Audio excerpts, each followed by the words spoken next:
Hello, today we're going to look at find and replace, and my cat has decided that she would like to learn Word, so she's decided to join in today's video.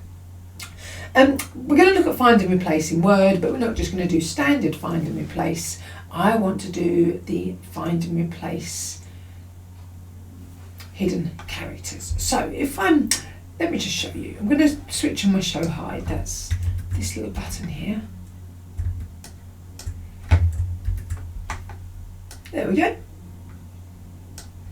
And when you switch that on, you can see what goes on behind the scenes. So you can see the double return there. I can see any spaces with dots between words. And what we want to do is, because we've got some double returns, it's left, I'm just going to switch it off, it's left quite a lot of space in this document. So I'd just like to kind of tidy it up and remove those double returns. So we're going to use the find and replace tool, and if I go up the top, I'm not going to do the Control F because I actually want to use this one up here. So up there you've got find, and underneath that you've got replace. So let's go for replace. Okay, so this might take you into this box which you might be quite familiar with, but we're going to go a little bit deeper into this, and we're going to select more. And then right down the bottom, we're going to select special. Now I've used this a lot for problem solving or for stuff that's in the document you want to remove, and it can find and it can take out just characters. So I'm going to search in the find, I'm going to search for 2 paragraph marks together.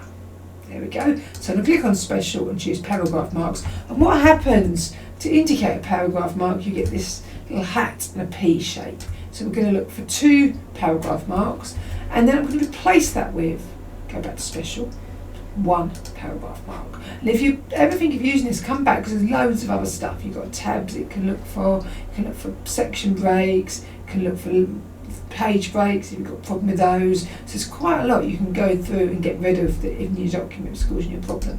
So when I've got that, happy with that, I'm just going to choose replace all and choose, it's made 53 replacements, choose OK, close that down, and there we go. So that's kind of tidied up the document.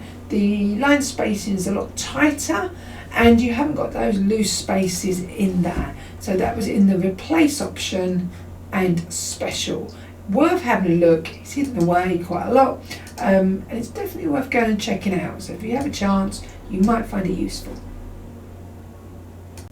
If you found this video interesting, don't forget to like and subscribe, and we look into this in a lot more depth in our Mastering Microsoft Word course, which can be found on my website. I'll put a link to it in the description.